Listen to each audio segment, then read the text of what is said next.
Solid liquid resource management ఈ సమావేశానికి వచ్చిన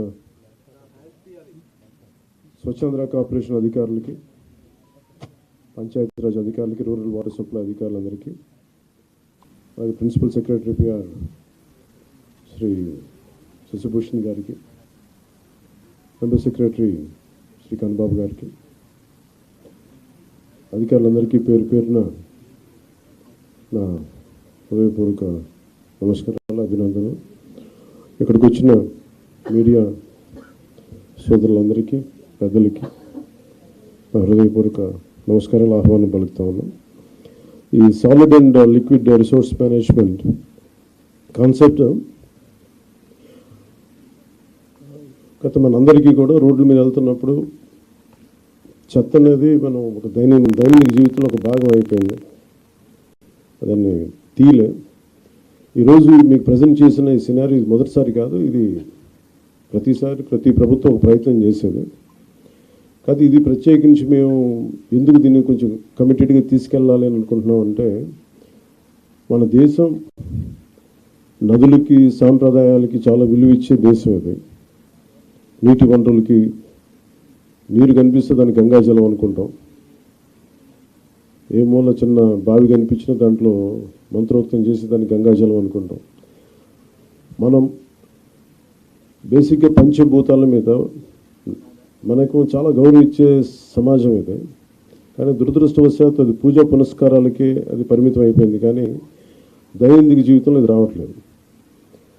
ఉదాహరణకి ఇందాక మీరు చూసిన విజువల్ ఒకటి, యనమదురు డ్రైన్ చూస్తే, భీమవరం టౌన్లో చూస్తే అది ఒక 90 మీటర్లు ఉండే ఒక డ్రైన్, అది పంటకాలం. ఆ పంటకాలంలో దాదాపు ఇంక వేరే ఏమి లేక అందరూ దాన్ని ఒక డంపింగ్ యార్డ్గా వాడేశారు. ఇక కిలోమీటర్ లెక్కన ఉంటుంది.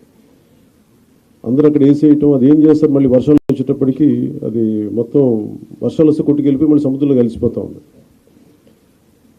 అలాగే మనకి ప్లాస్టిక్ చెత్త ఎక్కడన్నా పడేస్తే కొన్ని ఇంకా ఇబ్బందిగా ఉంటుందని విజువల్స్ చూపించారు. లేటర్ మీరు శ్రీనివాసన్ గారి దగ్గర ఉంటాయి.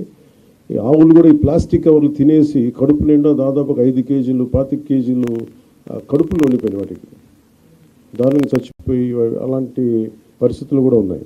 ఆవులు ఒకవైపు ఏమైనా గోవుని పూజిస్తాం, గోరక్షణ అంటాం, కానీ కనీసం వాటికి ఎందుకంటే అవి తిండి అనుకోండి, ఎందుకంటే ఫుడ్ ఉంటుంది దాంట్లో, ఆ స్మెల్కి అది తిండి అనుకొని తినేస్తున్నాయి ప్లాస్టిక్ కవర్స్. ఇవన్నీ చూస్తుంటే చాలా బాధ అనిపించి ఎక్కడో చోట మొదలు పెడదాం చిన్న ప్రయత్నం అని. అలాగే ఓపెన్ డ్రైన్స్ మనకి శ్రీనివాసన్ గారు వెల్లూరు నుంచి ప్రారంభించిన ఆయన ప్రాజెక్టు చాలా యూనిక్గా చేశారు. గత 2 దశాబ్దాలుగా ఆయన శ్రమ ఇది. అక్కడ మీరు ఆ డిస్ప్లేలో చూస్తే రోప్స్ కట్టింది అంటే ప్రతిదీ, అంటే మీరు ఒకసారి ఒక సాలిడ్ వేస్ట్ 12 గంటల లోపు కనుక చెత్తని కలెక్ట్ చేస్తే అది రిసోర్స్ అవుతుంది, అది సంపద అవుతుంది. ఇక్కడ మేము కొత్త ఉద్యోగాలు ప్రారంభించడానికి కానీ వీటన్నిటికీ కూడా మన పరిశ్రమలు వీటన్నిటికంటే కూడా సర్వీస్ ఓరియంటెడ్ ఎంత డబ్బు ఉంది, అది ఈ సాలిడ్ లిక్విడ్ రిసోర్స్ మేనేజ్మెంట్లో పడేసిన ప్రతి చెత్త పనికిరాంది అనుకున్న మన ఇంట్లో నుంచి పడేసింది అది ఇంకో చోట సంపాదన అవుతుంది. సో ఆ కాన్సెప్ట్లో ఆయన 12 గంటల లోపు కనుక చెత్తని కలెక్ట్ చేస్తే అది అదొక మనకి అసెట్ అయిపోద్ది, అది ఒక సంపద అయిపోద్ది. దాన్ని ఎలా చేయాలనేది ఆయన గత 2 దశాబ్దాలుగా ఆయన చాలా నలిగి ఈ కాన్సెప్ట్ పట్టుకొచ్చారు. ఇది గతంలో 2-3 సార్లు చేశారు, కానీ ఇక్కడ ప్రత్యేకించి ఆయన చూసిన తర్వాత ఇది నేను పిఆర్ తీసుకున్నప్పుడు శశిభూషణ్ గారు దీన్ని ఆయన పేరుని ప్రతిపాదించారు.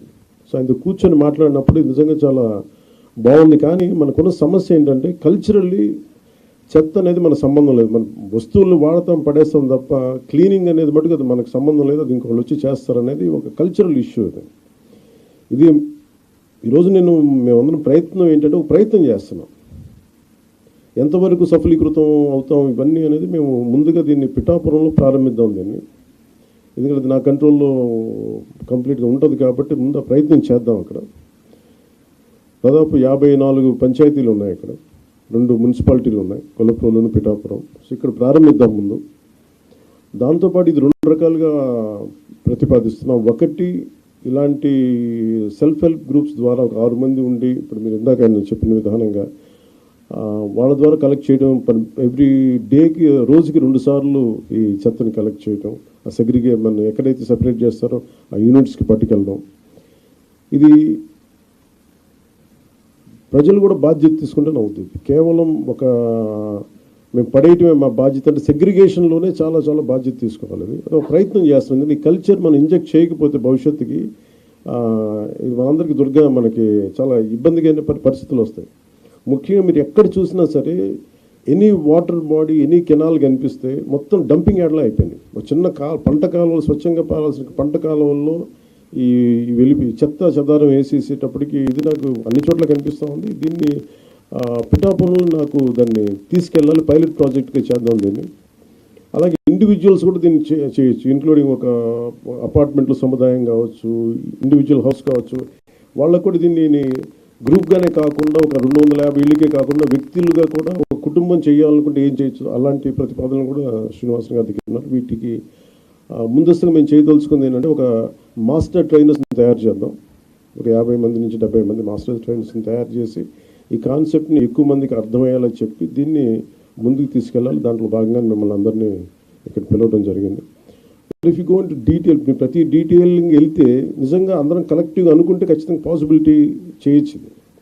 కాదు అది వ్యక్తితో మొదలవ్వాలి. సో నేను పొద్దున్న పెట్టిన ప్రతిపాదన కూడా ఏంటంటే నాకే అనిపించింది ఆయనతో మాట్లాడినప్పుడు, ముందు నేను ఎక్కడైతే ఉంటున్నా నా క్యాంప్ ఆఫీస్ కానీ, లేదంటే నేను ఇప్పుడున్న నా ప్రైవేట్ క్యాంప్ ఆఫీస్ కానీ, లేదంటే జనసేన పార్టీ ఆఫీస్ కానీ, ముందు వీటితో మొదలు పెడదాం. అసలు జీరో లిక్విడ్ మన సాలిడ్ అండ్ లిక్విడ్ రిసోర్స్ దీన్ని మేనేజ్మెంట్ అసలు ముందు నా ఆఫీస్తో మొదలు పెడదాం, అలాగే పిఠాపురంలో మొదలు పెడదామని స్టార్ట్ చేస్తాం. దాంట్లో కూడా ఇప్పుడు ఆయన ఏమంటున్నానంటే వచ్చి ఒకసారి క్యాంప్ ఆఫీస్ కూడా చూడండి, ఏమేమి జాగ్రత్తలు తీసుకోవాలి, చెత్త ఎంత మినిమైజ్ చేయగలం. ఎందుకంటే దాదాపు 169 ఈ వేస్ట్ ఐటమ్స్ ఉన్నాయి. మన చిన్న వాడేసిన బ్యాటరీలు కావచ్చు, ప్లాస్టిక్ కవర్ కావచ్చు, ప్రతి దానికి ఒక యూనిట్స్ ఉన్నాయి. ఇంక్లూడింగ్ ఈ బ్యాటరీస్ మనం పడేస్తే అవి ఎవరో తీసుకెళ్తారు, కానీ దానికి సంబంధించిన వ్యక్తులు ఆ లోపల ఉన్న హెజార్డస్ మెటీరియల్ అంతా ఆ ఇనుము వరకు అవుటర్ లేయర్ బ్యాటరీ లేయర్ తీసుకొని అది అమ్మేస్తారు, కానీ ఆ లోపల ఉన్న హెజార్డస్ మెటీరియల్ అంతా అక్కడ వదిలేస్తారు. దీన్ని ఈ పొల్యూషన్ కంట్రోల్ నామ్స్ ప్రకారం కొన్ని యూనిట్స్ కానీ ఇవ్వగలిగితే వాళ్ళు సంబంధిత స్పెషలైజ్డ్ చోజన్ యూనిట్స్ ఉన్నాయి, పొల్యూషన్ కంట్రోల్ బోర్డు సెలెక్ట్ చేసిన యూనిట్స్ వాళ్ళకి అమ్మటం. ఎందుకంటే ప్రతి చోట ఆయన చెప్పేది దాదాపు ఎంత, మీరు అన్నిటికంటే మీరు చెప్పండి ఏంటంటే అబౌట్ మనీ చెప్పండి. అది how much money each panchayat can get out of this. అది you didn't display that, you have to show that. అంటే ఒక్కొక్క పంచాయత్ ఈ వ్యవస్థ అంటే దీనిని కనుక మనం నిజంగా చేయగలిగితే ఒక్కొక్క పంచాయత్ మనకి సెల్ఫ్ సఫిషియెంట్ ఫండ్స్ వచ్చేంత ఉంది దానికి. ఇద్దరు మున్సిపాలిటీస్ కానీ ఈ విధంగా చేసి, కానీ ఇది చాలా ఛాలెంజింగ్, చాలా కష్టమైంది, చాలా ఓపికతో కూడుకుంది. సో దీన్ని ఎలా చేయాలి అనేది ఇది ముందు మేము మాస్టర్ ట్రైనర్స్, దాంతోపాటు ఉదాహరణకి అంటే ఇది ఒక మోటివేషన్ కోసం ఇది చెప్తా ఉన్నాను. ఉదాహరణకి ఇది please you can explain sir, మీరు చెప్పండి sir, please come and explain. This is nothing but the entire Andhra Pradesh. That's okay. Entire Andhra Pradesh, we got 13,301 Gram Panchayat. The garbage value per month, it's 100 crore and people contribution. Joined together, 220 crore is our garbage value per month. Without knowing that value, we are just simply dumping in the roadsides, burning, dumping in the water bodies and creating more problems. This is per month. Per year, if you go, it's around 2,643 crores.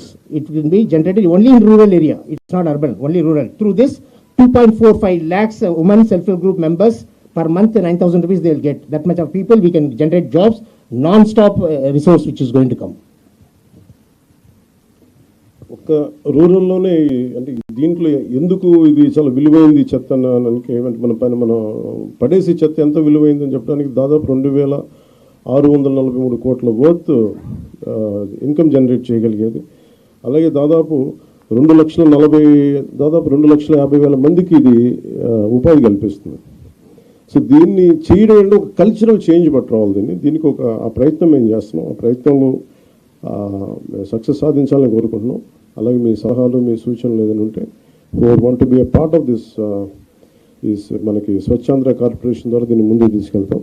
అలాగే PR Panchayati Raj department కూడా దీంట్లో యాక్టివ్గా ఉంటుంది. అంటే basic కనీసం మనం ఇవ్వగలిగేది శుభ్రమైన పరిసరాలు స్కూల్స్లో చూస్తే ఇందాక భీమవరంలో కూడా ఒక స్కూల్ చూస్తే ఆ స్కూల్ మొత్తం డంపింగ్ యార్డ్లో చేశారు. పిల్లలు ఎలా చదువుకుంటారు అక్కడ?